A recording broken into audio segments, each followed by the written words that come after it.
पश्चिम बंगाल विधानसभा चुनाव के नतीजों के बाद इंडी ब्लॉक में बड़ी हलचल शुरू हो गई है। पश्चिम बंगाल के जब चुनावी परिणाम आए तो भारतीय जनता पार्टी ने वहां पर सरकार बनाई, जिसके बाद टीएमसी में फूट नजर आई। सबसे पहले आपने देखा होगा कि एमएलएज जो टीएमसी के थे वो बागी हो गए, ममता बनर्जी के खिलाफ चले गए। तो वहीं अब दूसरी तरफ जो संकट है विपक्ष का, वो महाराष्ट्र में उभर कर सामने आ रहा है। महाराष्ट्र में ऑपरेशन टाइगर एक बार फिर से एक्टिव हो गया है। अगर हम बात करें महाराष्ट्र सरकार के मंत्री की, तो साफ तौर पर जायसवाल ने, जो मंत्री आशीष जायसवाल हैं, उन्होंने साफ तौर पर ये कहा और संकेत दिया कि जल्द ही 2022 जैसी एक और क्रांति आपको देखने को मिलेगी। पिछले अगर 2 दिनों की बात करें तो महाराष्ट्र में हलचल जो है वो तेज है। तेज क्यों है? क्योंकि बताया जा रहा है कि यूबीटी के कुछ सांसद और यूबीटी के कुछ विधायक उद्धव ठाकरे से नाराज चल रहे हैं, जिसकी वजह से वो शिंदे गुट को ज्वाइन करना चाहते हैं। अब हम शुरुआत में अगर थोड़ा सा आपको बताएं तो देखिए, ऑपरेशन टाइगर कोई आधिकारिक नाम नहीं है, लेकिन महाराष्ट्र की राजनीति में जब उलटफेर हुआ था 2022 में, तो ये नाम दिया गया था operation tiger. Operation tiger use किया जाता है एकनाथ शिंदे के लिए। एकनाथ शिंदे जिन्होंने सबसे बड़ी बगावत की थी और शिवसेना के 2 फाड़ हुए थे उस समय। हालांकि शिवसेना सरकार जब एकनाथ शिंदे ने बगावत की, उसके बाद महाराष्ट्र में सरकार गिरी और उसके बाद एनडीए की गवर्नमेंट वहां पर बनी, और जिसके बाद अब देखें तो 7 सांसद जो हैं वो शिंदे के समर्थन में नजर आ रहे हैं। शिंदे गुट लगातार ये दावा कर रहा है कि हमारे पास यूबीटी के सांसद जो है वो संपर्क में हैं। अब आपको संख्या बल थोड़ी सी बता देते हैं। अगर संख्याओं की बात करें तो हम आपको लोकसभा की बात करें तो लोकसभा में उद्धव ठाकरे की यूबीटी के 9 सांसद हैं जो 2024 में चुन करके आए थे, और बात करें एकनाथ शिंदे की तो उनके 7 सांसद हैं।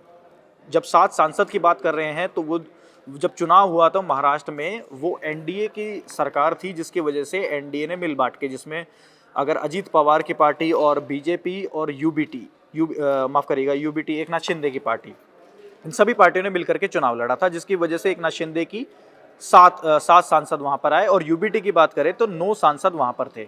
अब बात करते हैं महाराष्ट्र विधानसभा की। महाराष्ट्र विधानसभा में उद्धव ठाकरे के केवल 20 ही विधायक चुन करके पहुंचे।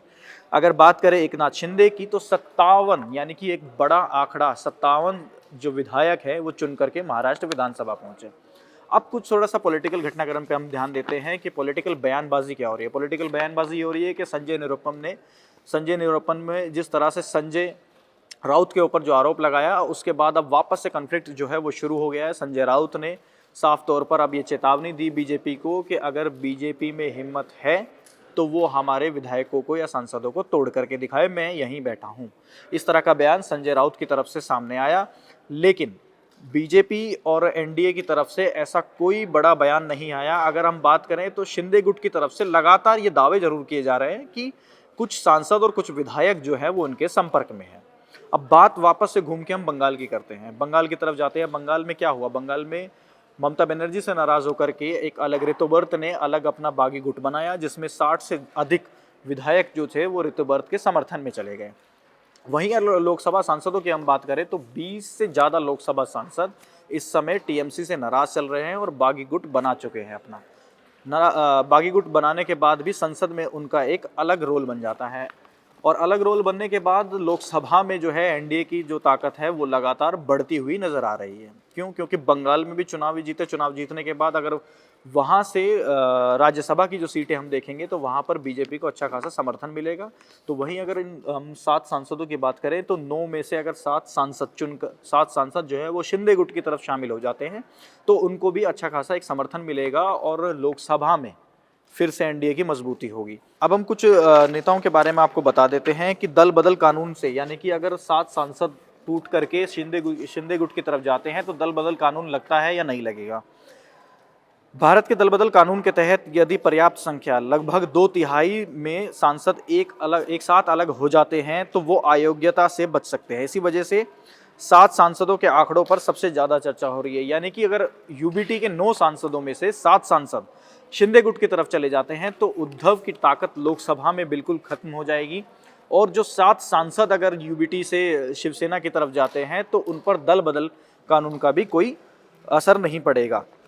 लेकिन महाराष्ट्र की पॉलिटिक्स की बात करें तो 2022 में जब एकनाथ शिंदे ने वो बगावत शुरू की थी और बागी हुए थे, तो अब अचानक से ऐसा क्या हुआ कि वो बगावत जो है आपको फिर से देखने को मिल रही है। हालांकि ऐसा कुछ अभी तक सामने निकल करके नहीं आया है कि बहुत बड़ी संख्या में, क्योंकि शिवालय में जब एक मीटिंग हुई, उद्धव ठाकरे ने सभी सांसदों को मीटिंग के लिए बुलाया, तो उसमें से 3 सांसद जो थे वो नहीं पहुंचे और कुछ सांसद जो थे वो वर्चुअली मीटिंग में जुड़े। कुछ ने बहाना दिया कि किसी की पत्नी की तबीयत खराब है और कोई सत्संग में था, इस तरह के बहाने वहां पर दिए गए।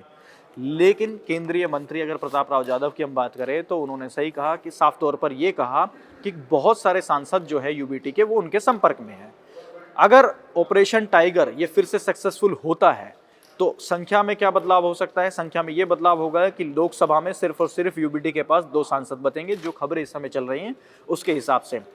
और अगर हम विधानसभा की बात करें तो विधानसभा में उद्धव के 20 एमएलए इस समय मौजूद हैं और 20 में से अगर 10 से 15 की जो खबरों का सिलसिला खबरों में चल रहा है कि 10 से 15 विधायक जो है वो टूट सकते हैं, तो विधानसभा में भी उद्धव ठाकरे का अस्तित्व खत्म होता हुआ नजर आ जाएगा। फिलहाल ये समय बताएगा कि यूबीटी से और कितनी टूट हो सकती है और कितने सांसद और विधायक टूट सकते हैं। क्या यूबीटी का भी वही हाल होगा जो इस समय महाराष्ट्र में राज ठाकरे की पार्टी है, जिसका कोई अस्तित्व अभी फिलहाल महाराष्ट्र की राजनीति में तो नजर नहीं आ रहा, ये समय बताएगा।